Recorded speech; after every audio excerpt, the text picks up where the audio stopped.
Bagi para jemaah yang kiranya ada yang mau bertanya, boleh angkat tangan. Kalau bisa berdiri biar suara jelas, biar nampak semuanya. Jawab tentu. Silakan.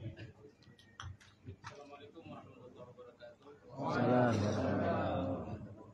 Kiai Haji Kusramli yang kami muliakan. Mungkin kami ada beberapa pertanyaan.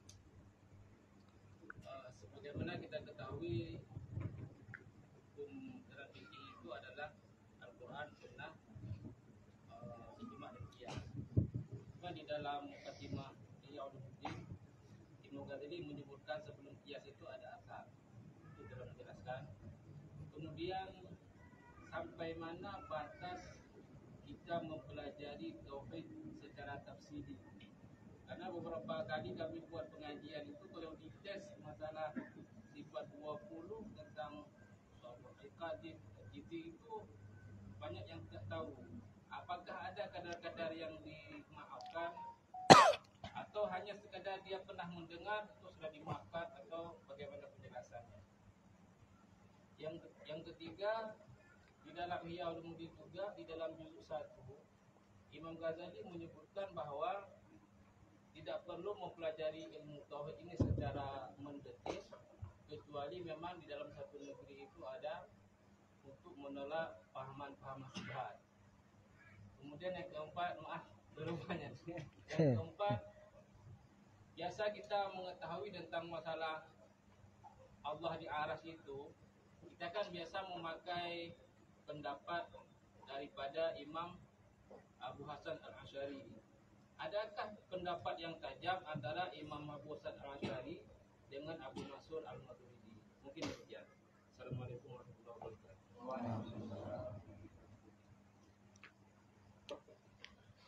Berapa? 4 pertanyaannya ya? 4, 5. Yang pertama masalah athar.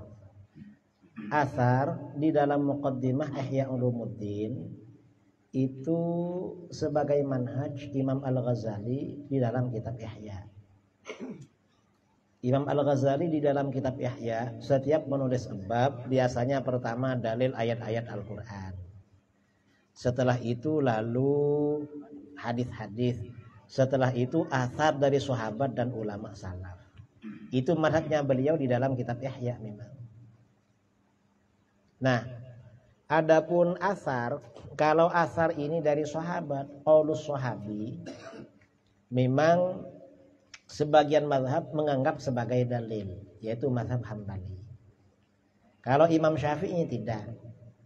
Pendapatnya sahabat kalau murni ijtihad itu oleh beliau tidak dijadikan dalil. Beliau lebih kepada qiyas, Imam Syafi'i. Kecuali kalau menjadi ijma' di kalangan para ulama baru diambil. Itu yang masalah di dalam kitab Ihya ya. Kemudian pertanyaan yang kedua. Kalau kita mengajarkan tauhid sifat 20 kepada masyarakat. Memang pelajaran sifat 20 kepada masyarakat itu gak bisa. Kalau levelnya dinaikkan seperti di dayah-dayah gak bisa. Kalau sampai keterangan tentang seperti itu di papan al-kumum al-khamsah, kamu tasil fidzat, kamu fasil, itu untuk yang ada di dayah itu.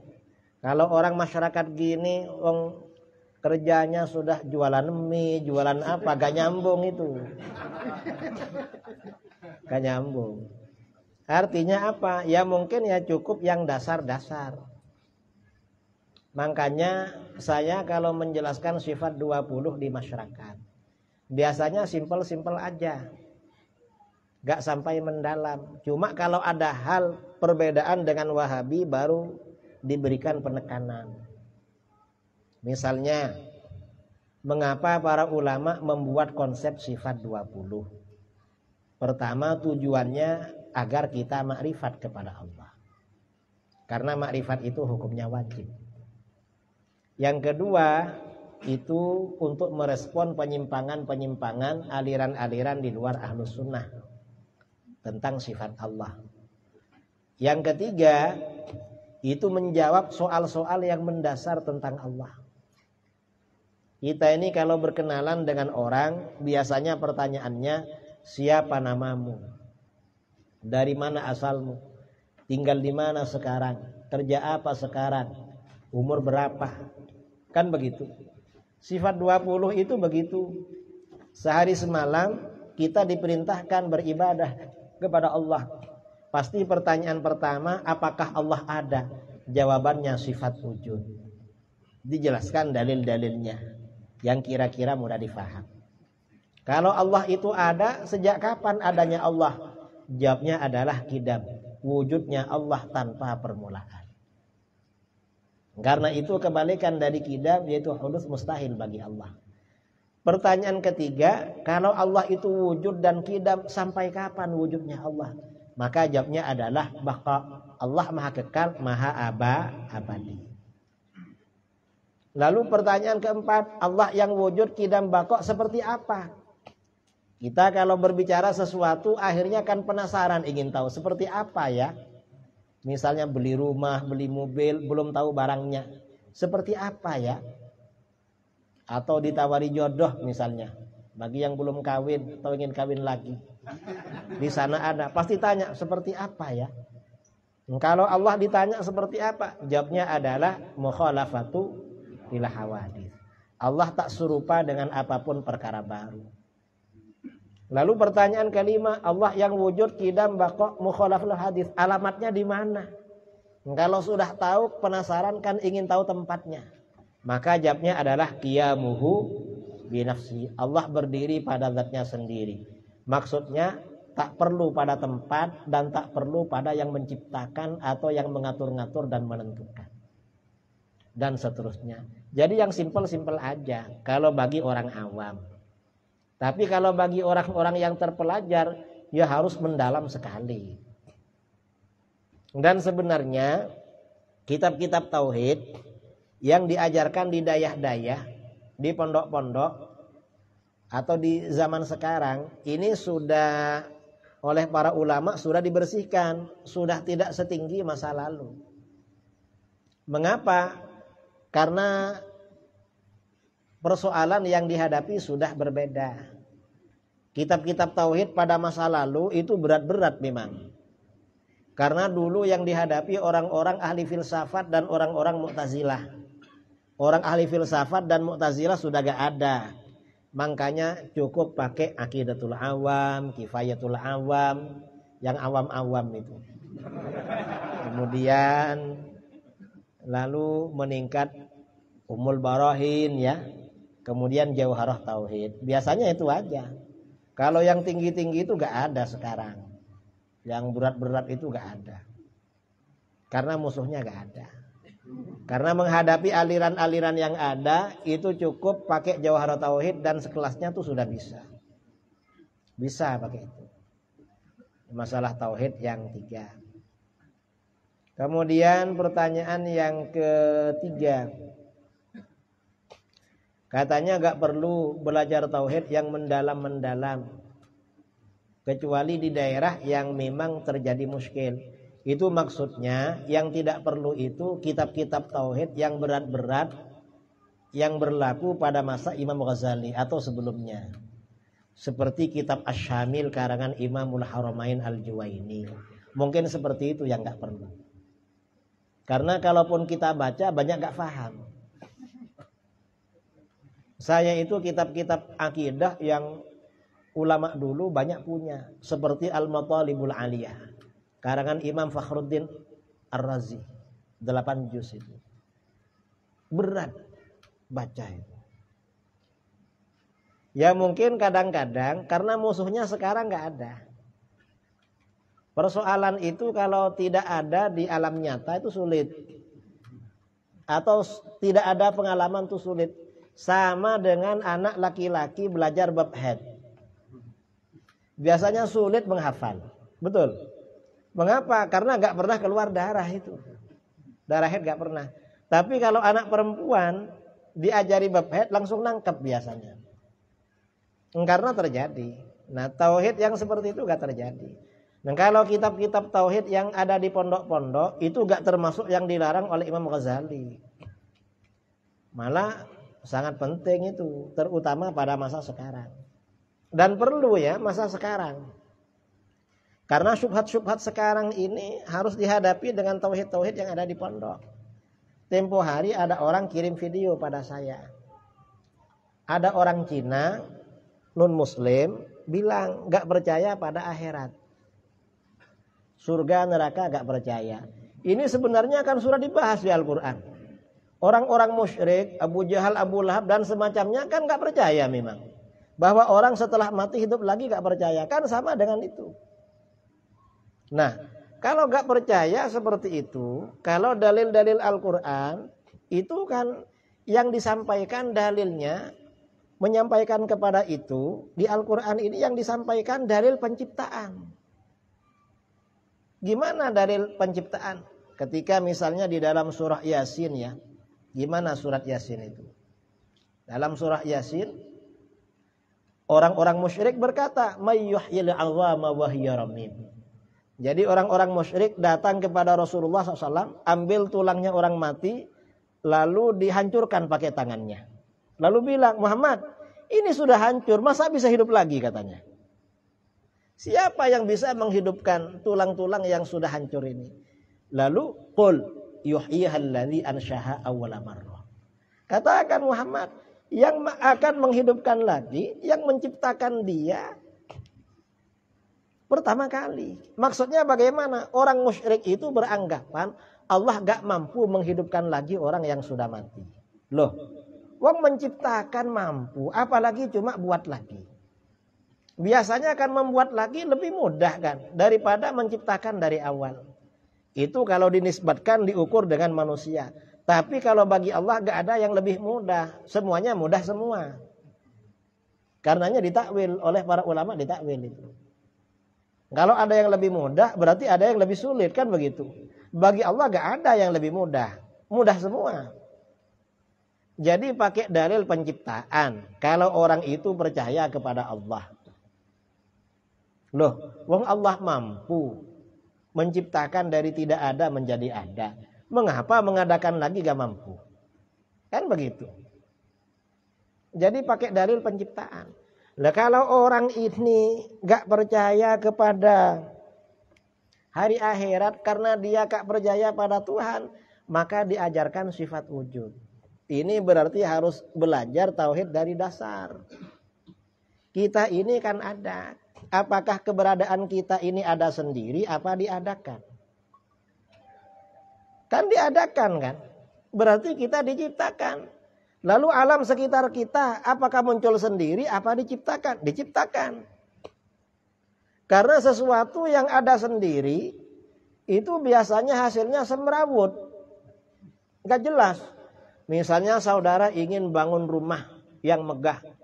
Lalu kumpulkan batu-batu, bata, pasir, semen. Ditunggu. Nanti jadi sendiri. Jadi. Gak jadi. Sesuatu yang terjadi sendiri gak teratur. Ini alam semesta ini teratur. Berarti ada yang mengatur. Ada yang menciptakan. Ini kan dalil wujudnya Allah kan.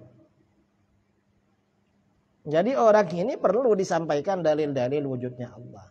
Kalau dia sudah yakin dengan dalil-dalil wujudnya Allah, ya, dalil-dalil yang ada di sifat wujud, kemudian disampaikan tentang dalil-dalil kenabian para nabi atau risalah para rasul. Apa dalilnya? Mukjizat. Kalau orang sudah percaya kepada Allah, disampaikan. Allah ini menyampaikan pesan kepada kita melalui para rasul. Rasul terakhir siapa? Adalah Nabi Muhammad sallallahu alaihi wasallam.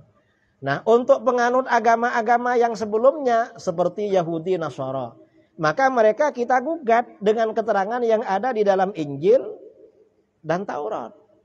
Loh, kamu kok gak percaya di dalam Injil? Saya tadi di hotel jumpa dengan mu'alaf. Dia asalnya pastor di Kalimantan Barat. Dia mengislamkan ribuan orang. Orang Dayak. Di hotel. Lihat saya langsung datang ke kamar. Kiai katanya. Lalu, kamu siapa? Akhirnya saya korek-korek itu. Saya tanya sama kamu, karena saya bacanya cuma di kitab-kitab bahasa Arab. Katanya di kitab Bible itu kan himpunan perjanjian lama dan perjanjian baru. Perjanjian lama itu namanya Taurat, perjanjian baru namanya Injil. Himpunannya namanya Bible. Ya biar tahu ya, karena orang kampung nggak ngerti begini. Lah iya kan nggak ada pelajaran begini, nggak ada memang. Saya juga dengar-dengar juga kan. Oh nggak punya bukunya itu. Saya tanya sama dia, apa benar?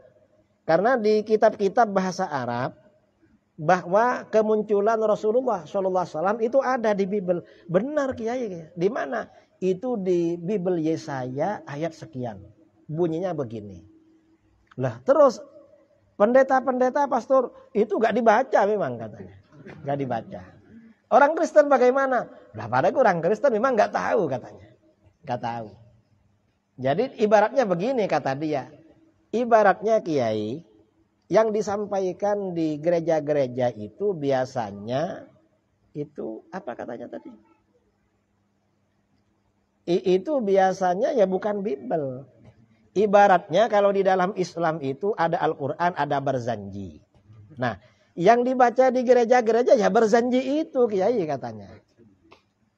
Jadi dia taunya berjanji itu. Nyanyi-nyanyi, hanya nyanyi-nyanyi. Nah setelah kita teliti ternyata ada memang tentang Rasulullah SAW. Nah untuk orang-orang Kristen atau orang Yahudi maka kita gugat dengan keterangan yang ada di kitab mereka. Dan ini banyak diungkap oleh orang-orang Barat yang masuk Islam. Pastor-pastor di Barat yang masuk Islam. Di dalam Kristen ini kalau kiai yang levelnya bawah disebut pendeta. Kalau yang levelnya tinggi ini namanya pastor. Di atasnya lagi itu keuskupan, itu Paulus. Ya mungkin kalau pendeta sekelas Tengku begitu ya. Tengku ini pendeta masih. Kalau pastor ini abu sudah. Ini kata dia. Jadi ada levelnya juga. Jadi bagi orang yang agama lain ya digugat dengan kitab mereka. Nah bagi orang yang animisme, gak percaya kepada agama, kita sampaikan tentang fenomena alam semesta. Kita ini gak terjadi sendiri. Ada yang menciptakan. Karena kalau terjadi sendiri gak rapi. Dunia ini sangat rapi. Berarti ada yang menciptakan yang maha sempurna. Dan itu adalah Allah. Ini misalnya ya. Nah seperti itu penting disampaikan. Karena kalau masyarakat kuliah misalnya gak ngerti dalil-dalil seperti ini bahaya saudara. Ini bahayanya. Ini pertanyaan yang ketiga. Pertanyaan yang keempat. Masalah Imam Asy'ari dan Imam Maturidi sama. Bahwa Allah itu maha suci dari tempat. Tidak bertempat. Kemudian Ar-Rahmanu 'alal 'arsy istawa. Itu kalau ulama salaf biasanya tafwid ya. Hanya Allah yang tahu maknanya. Kalau ulama khalaf ditakwil. Allah menguasai arsy. Asy'ari Maturidi masalah ini sama. Wallahu a'lam. Ini penanya pertama 20 menit jawabannya. Yang penanya kedua jangan banyak-banyak lah. Jangan berat-berat. Boleh silakan.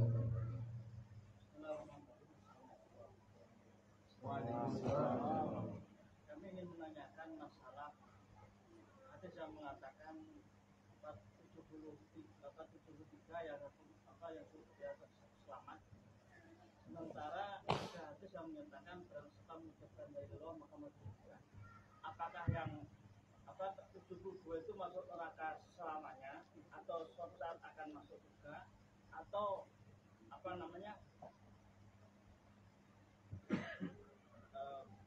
maksudnya itu yang 72 atau 72 itu masuk neraka selamanya atau suatu saat akan masuk surga atau gimana? Yang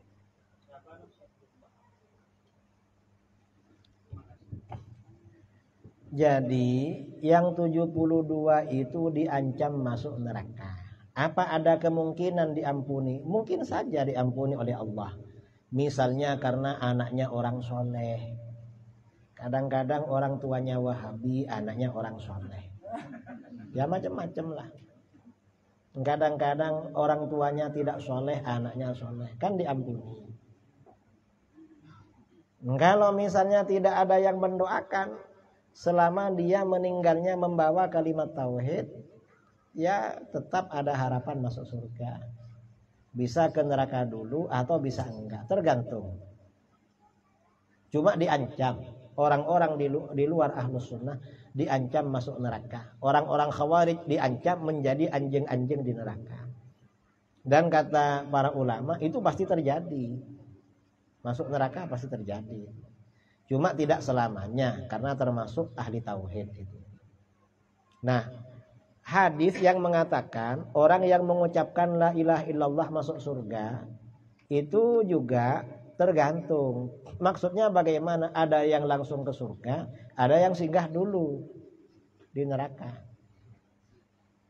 Mungkin karena banyak tanggungannya, harus dibersihkan dulu. Jadi begitu. Oleh para ulama digabung-gabung dengan hadis-hadis yang lain dalam memahami. Wallahu a'lam. Ada lagi? Baik, ada dari WhatsApp izin bertanya tentang Isra Mi'raj Rasulullah. Jadi dalam Isra Mi'raj perjalanan Nabi dari Masjidil Aqsa ke langit 7 atau Sidratul Muntaha itu berjumpa Allah dan menerima perintah salat. Jadi beliau ini ada yang bertanya kepada beliau. Jadi Allah itu di langit. Bagaimana cara beliau untuk menjawab pertanyaan kerabatnya itu mungkin? Yang pertama, Sidratul Muntaha di Mustawa itu tempatnya Rasulullah SAW ketika berbicara dengan Allah dan ketika melihat Allah, bukan tempatnya Allah. Jawabannya seperti itu. Jadi itu tempatnya Rasulullah, bukan tempatnya Allah. Karenanya di dalam Aqidatul Awam itu kan min ghairi kaifin wan hisarin. Hatta ra'an nabiyyu rabban kallama. Kan begitu. Hingga Nabi melihat Allah dan berbicara secara langsung dengan Allah. Min ghairi kaifin, dengan tanpa bagaimana caranya. Maksudnya tanpa kaif, kita ini kalau melihat orang kan berhadap-hadapan. Saya melihat ini kan di depan saya. Kalau ada di belakang kan gak kelihatan. Melihat Allah itu gak melalui proses seperti itu. Gimana? Ya min ghairi kaifin memang. Jangan ditanya gimana. Jadi begitu. Wan hisarin, dan tanpa Allah itu terbatas.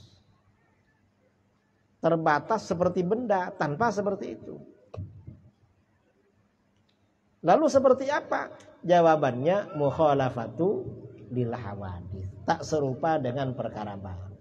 Jadi begitu. Karenanya di dalam hadis-hadis Rasulullah SAW gak menjelaskan bentuknya Allah seperti apa waktu Isra Mi'raj. Cuma melihat dan berbicara gitu aja. Oleh para ulama dijelaskan min ghairi kaifin wan hisarin. Jadi begitu. Wallahu a'lam.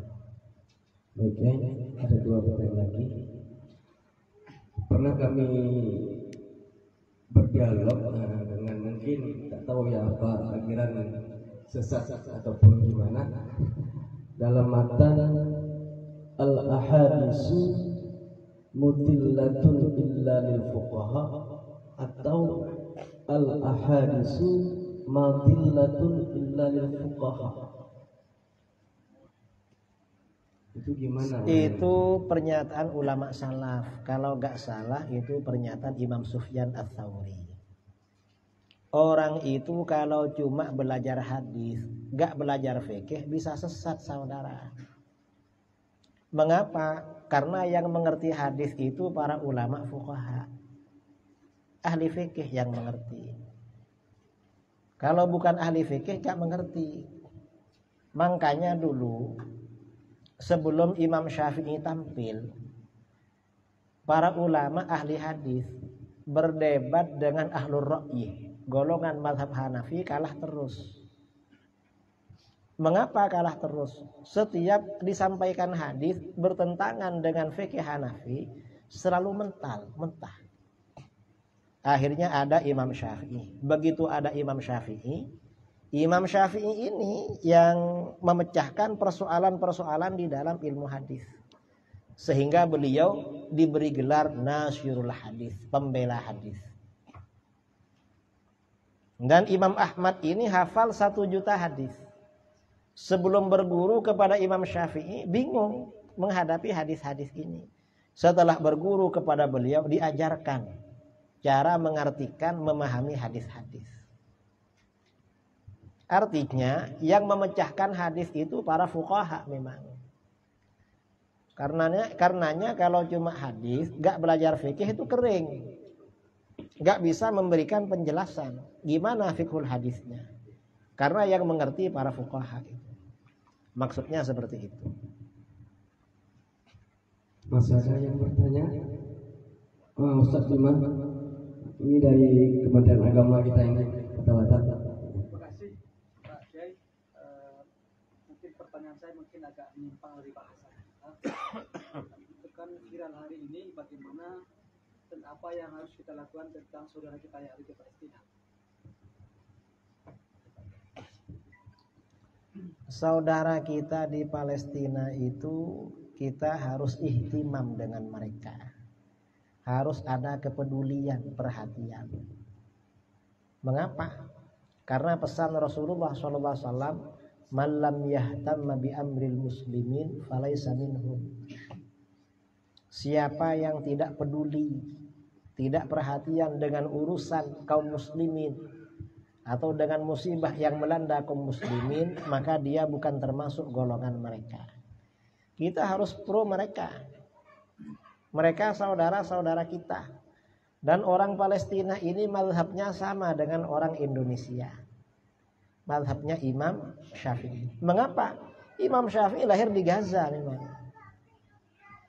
Saya 3 tahun lalu kedatangan tamu orang Palestina. Beliau pengusaha kopi. Ambil kopi setelah 1 kapal, mungkin dari Aceh, dari mana, dikirim ke Arab. Saya tanya pada beliau, orang Palestina itu mazhabnya apa? Loh, kok orang Palestina ditanya katanya? Ya mazhab Syafi'i lah. Wong Imam Syafi'i lahir di sana. Imam Syafi'i ini lahirnya di Palestina. Karenanya mazhabnya sama dengan kita. Baca kunut juga. Dan ada bisyarah di dalam hadis-hadis ahlul haq di akhir zaman ya di sekitar Masjidil Aqsa ini. Dan situasi di Syam ini menjadi barometer di daerah lain. Karena di dalam hadis itu Rasulullah SAW bersabda, "Idza fasad ahlus Syam qallal khairu finnas."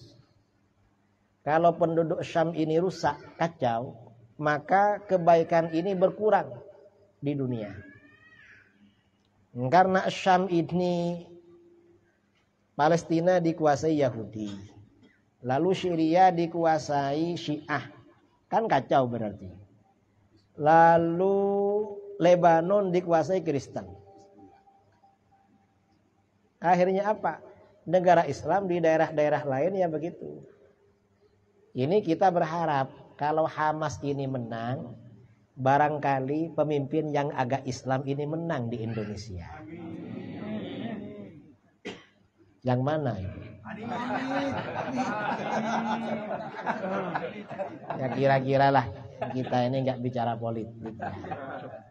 Cuma ya kira-kira karena kita ini senang ngaji dan banyak alumni dayah, paling enggak yang jadi nanti kalau bukan kiai anaknya kiai.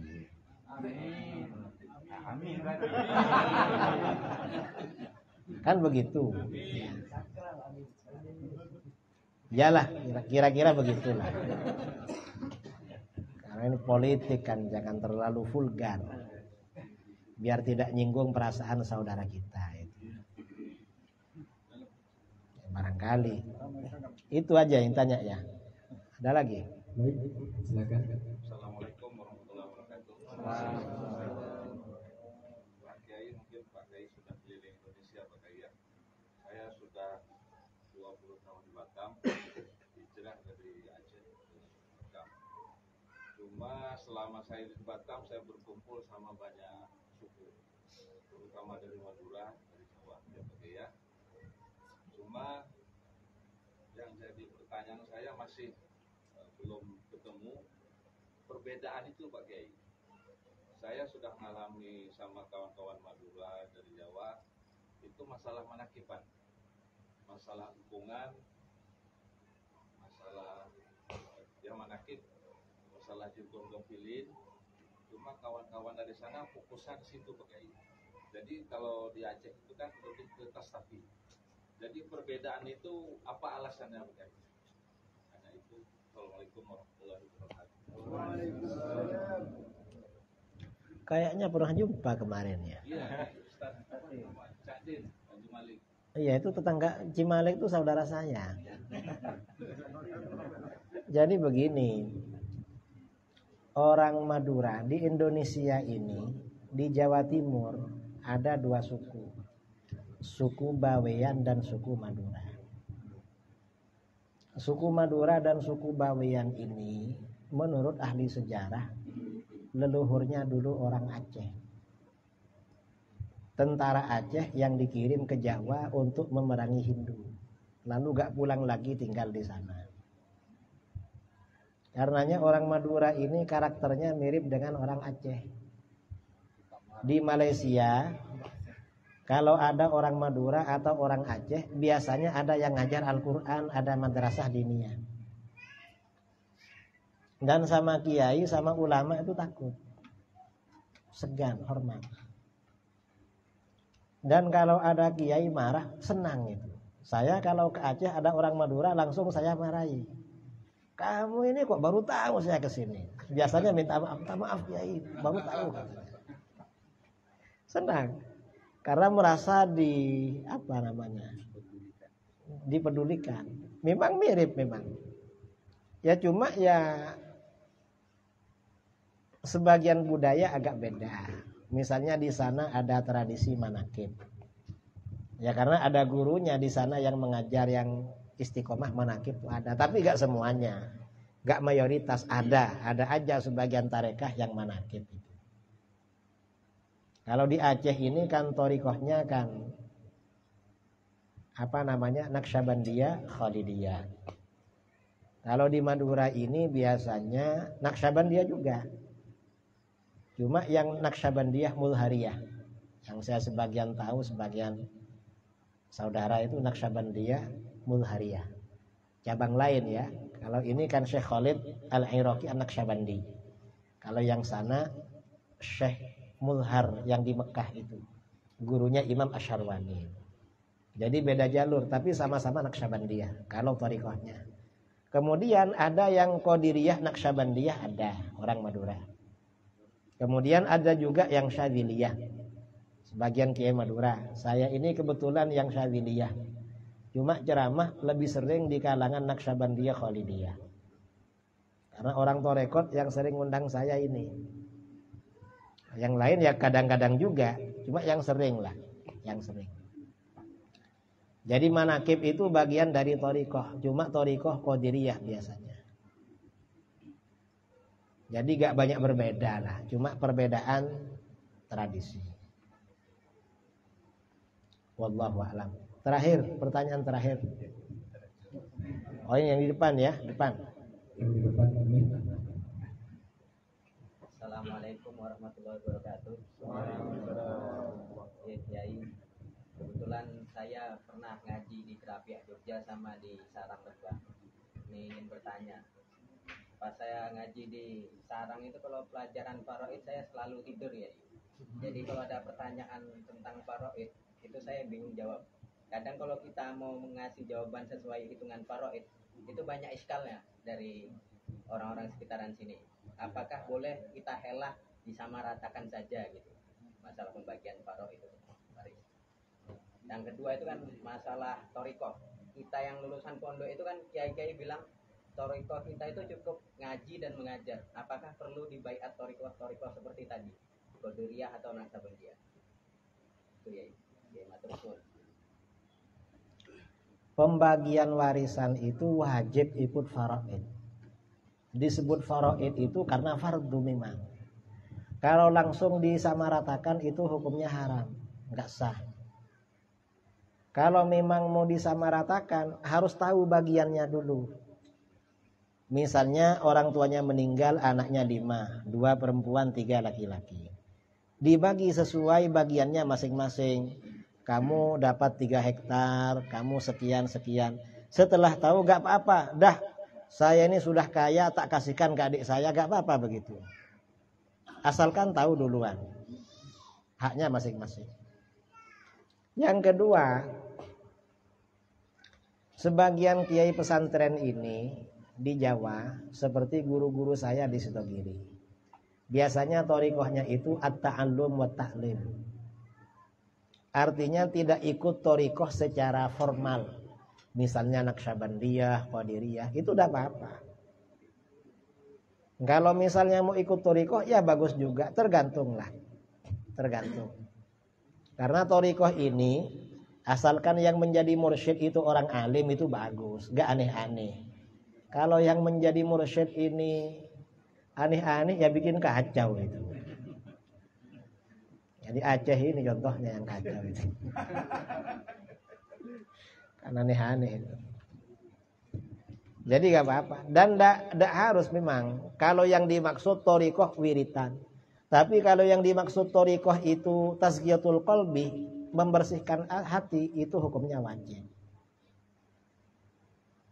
Harus orang membersihkan hatinya pakai thariqah. Walaupun tidak formal. Artinya ya tahu tentang ilmu tasawuf, itu hukumnya wajib. Saya ini walaupun dapat thariqah Syadziliyah ya gak mengamalkan juga. Mengapa? Ya karena kadang-kadang jadwal itu padat, sehari 7 kali ceramah. Kapan yang mau baca itu?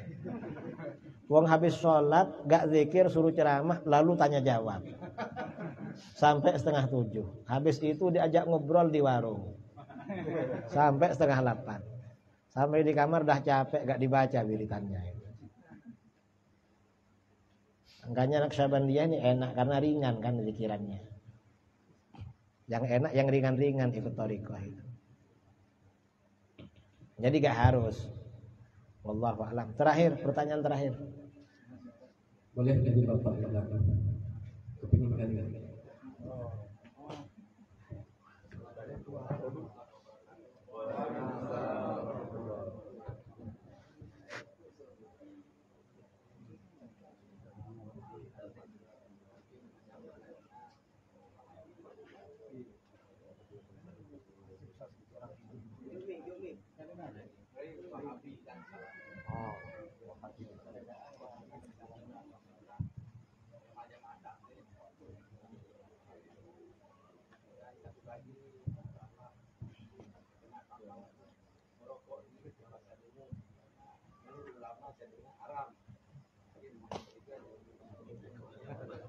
Ulama Aceh haram.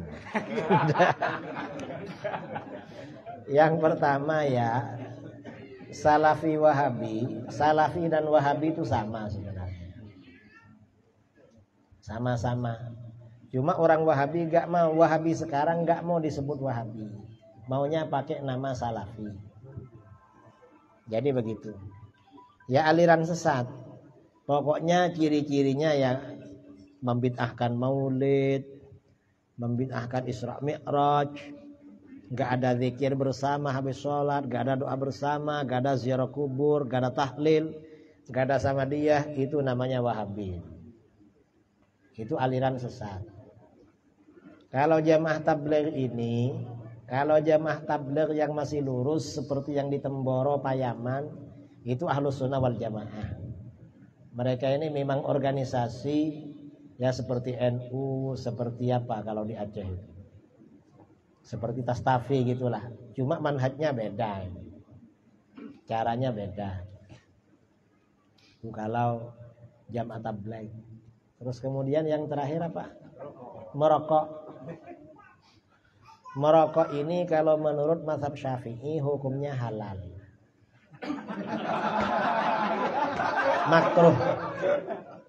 Makruh tanzih. Kemudian kalau menurut ulama sufi itu hukumnya haram. Kalau menurut ulama fuqaha itu hukumnya halal. Cuma makruh tanzih, bukan makruh tahrim. Kalau Wahabi sepakat haram itu.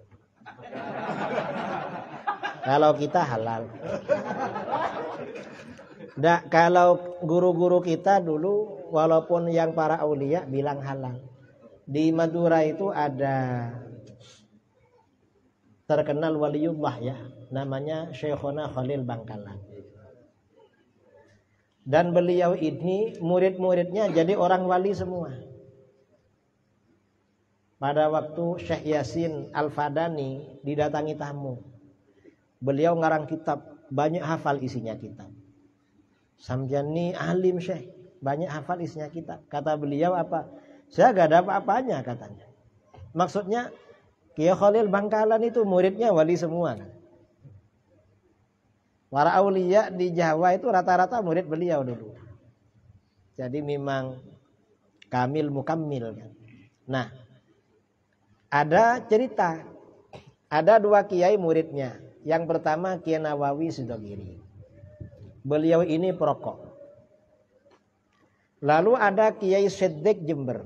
Beliau mengharamkan rokok.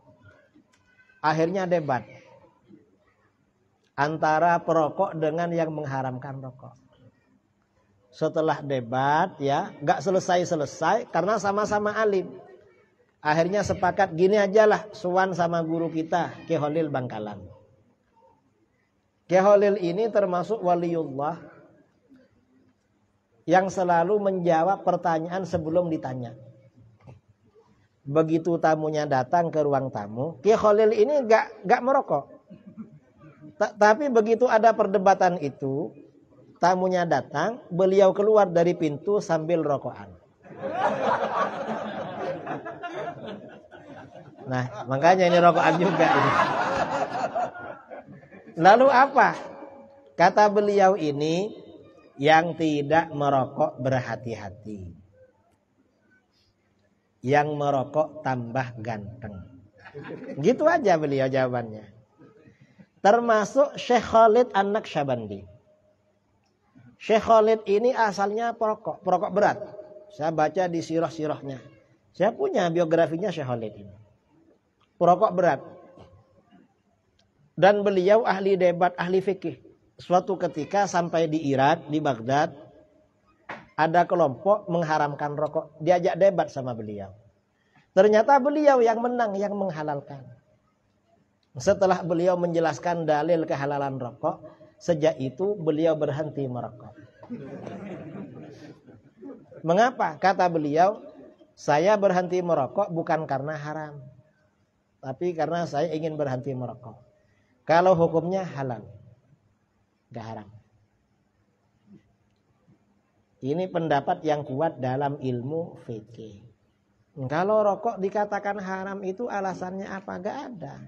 Kalau yang dibungkus rokok, pinjam bungkusnya. Ini kan ada dibungkus rokok ini ya.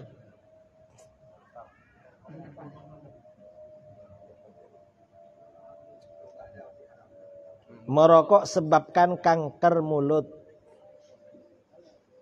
Apa lagi ini? Kecil sekali tulisannya.